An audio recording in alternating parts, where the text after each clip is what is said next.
이걸 역사적으로 가만히 보면 말이죠. 미국은 가트 있지 않습니까? 2차 대전 이후에 가트 때도 똑같았어요. 그 다음에 79년 그 미국 통상법 그때도 요쪽에 들어가. 똑같을 수밖에 없죠. 미국은 네. 통상조약을 그러니까 이런 방식으로 처리를 우루과이 해서 라운드 국내법 관행이니까. 94년에 우루과이 라운드 이행법을 봐도 똑같습니다.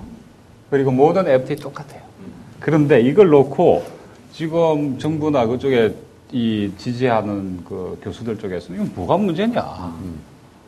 근데 아무리 이번에 끝장통할 때 설명을 하고 우리 쪽에서도 그 얘기 하니까 지금 질문이 하나 하고 싶은데요. 네. 미국은 그런 통상법과 이행법에 대해서 언제쯤 정리를 한 겁니까, 미국에서는? 그러니까 이미 2차 대전 이후부터 그랬다니까요. 가트 만들 때부터. 요대로 쭉 왔습니다. 그래서 요걸 이렇게 흔히 뭐 이원적 접근을 해가지고 우리 쪽에서 오히려 합리화를 시켜주고 있는데 실은 그렇지가 않아요. 아주 핵심은 간단합니다. 자유무역협정 혹은 통상협정하고 국내법이 충돌하면 국내법이 우선이고 충돌하지 않으면 FTA가 우선이에요. 혹은 통상조약이 우선이죠. 이거 정말로 편리하게 만들어 놓은 거죠. 그래서 오늘 제가 그 이야기도 또 다시 했는데 정부에서 뭐라고 그럽니까? 그렇게 해도 우리 비엔나 조약법에 보면은 국내법을 이유로 국제협정 의무를 회피할 수 없다. 이런 조항이 있다. 걱정하지 말하는데 실제로 비엔나 조약법을 또 확인을 해보면은 그 조항이 쉘이 아니라 메이로 되어 있습니다. 메이로. 근데 이걸 가지고 또 우리 또 통상교수 본부장은 뭐 메이는 금지다 이런 의미로 이해를 하는데 그게 아니고 쉘이 아니라 메이라는 의미는 각 국가의 재량권을 인정을 해주는 거예요. 국가가 각 국가의 사정들을 참작하도록. 그렇기 때문에 앞으로 이것 때문에 우리가 미국 정부를 상대로 뭘 한다 하더라도 관련 규정들 아까 이행법이라든가 비엔나 조약법이라 이거 다 감안하면은 우리가 질 가능성이 높습니다. 또는 외교통상부의 해석에 따르더라도 우리나라는 FTA하고 국내법이 충돌되면 국내법이 그 자체로 효력이 없고 그래서 FTA를 적용을 해야 되는 것이고 우리나라는 적용 의무가 있죠. 그런데 외교통상부 해석에 따르더라도 미국은 국내법을 개정할 의무만 있는 거예요. 근데 개정이 언제 될지 모르잖아요. 이정희 대표. 지금 중요한 얘기를 했는데요. 잠깐만 죄송합니다. 왜냐하면 그 법리적인 그러니까 법적 차이. 그러니까 지금 미국 법하고 한국 법 차이가 있는 거는 있을 것 같다고 사람들이 생각하는 거거든요. 네, 다 뭐 있을 수 있어요. 어떤 차이가 있는지 또 하나는 왜 이것이 그러니까 설령 이것이 다 잘 만들어졌다 하더라도 현재는 우리 FTA 자체가 잘못됐다는 건데 이 내용 자체가 근데 설령 잘 되었다 하더라도 지금 그 법 체계 때문에 문제가 생기는 거 아닙니까 사실은요. 거기에 대한 설명을 좀 해주시죠. 이게 지금 제가 보면요. 네.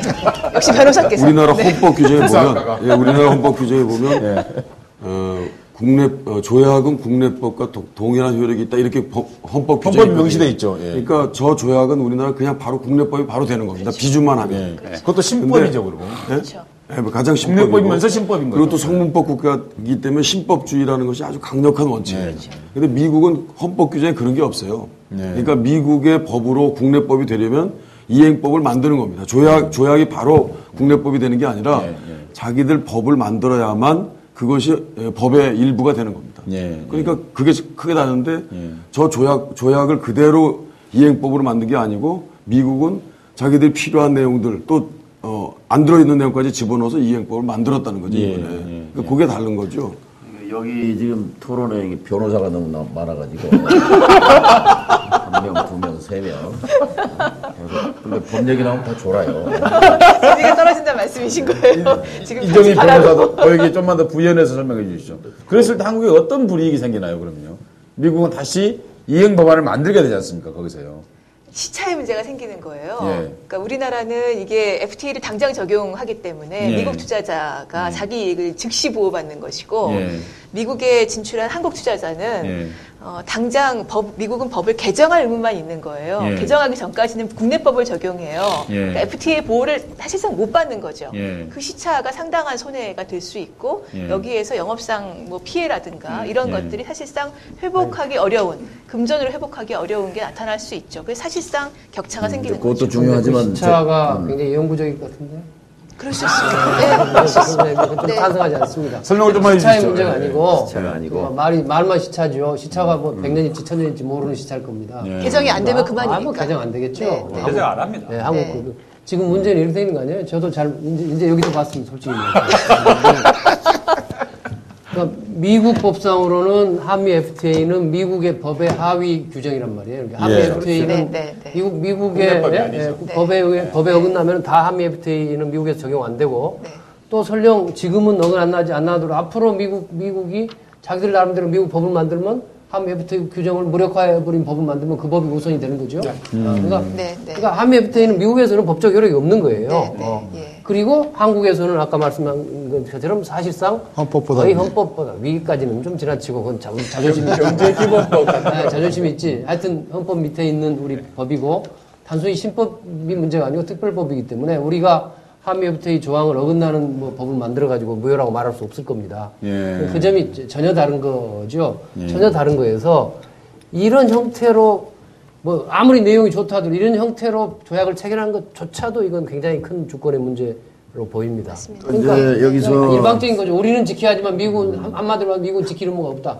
이렇게 보면 좋겠네요. 민주당이 드러놓아야 하는 이유가 이제 여기 있는 건데 사실 헌법 무력화는 아니라고 이제 우리 법무장관 지낸분이 또 해석을 했지만 우리가 지금 최근에 당의 119 특위 헌법 119조를 가지고 이제 재벌 개혁을 하겠다고 이제 좀 안을 지금 거의 만들어가고 있는데 사실은 지금 그 119조로 하는 게 다 FTA에 걸리게 돼 있잖아요.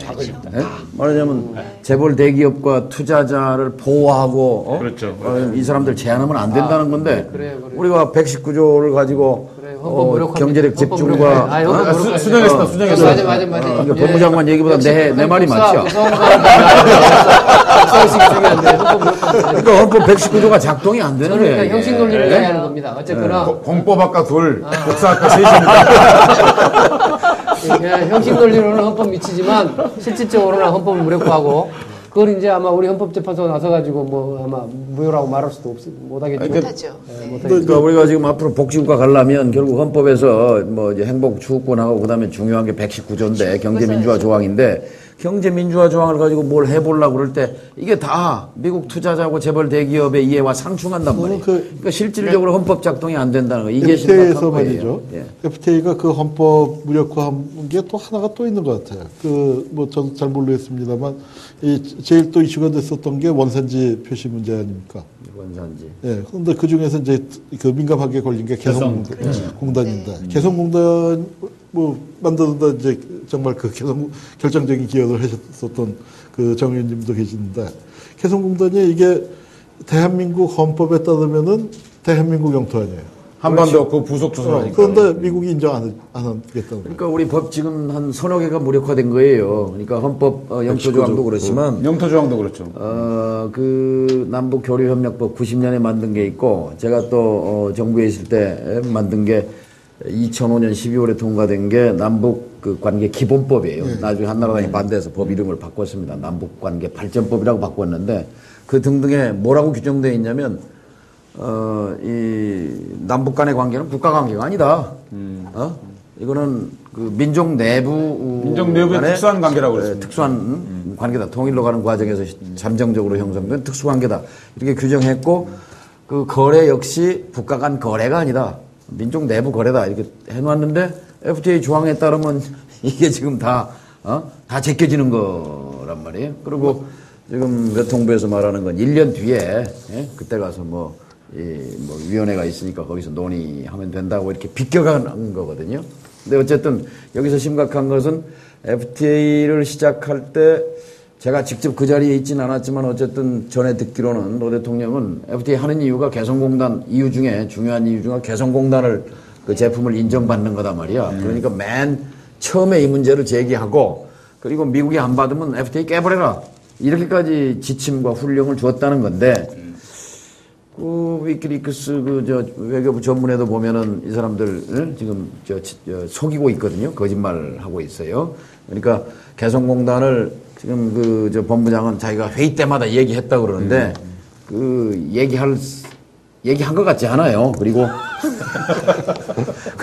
얘기했으면 그렇게 됐을 리가 없고 대통령이 협상을 깨버리는 한이 있더라도 관찰하라고 하는 그런 명령을 줬음에도 불구하고 그래서 참, 외통부 사람들이 들으면 좀 억울할지 모르지만 저는 그런 혐의를 갖고 있어요. 말하자면 미국 사람들이 받아주지 않은 것도 있지만 외교부 자체가 별로 그렇게 이 개성공단에 대해서 자기 일이라고 생각 안 하는 것이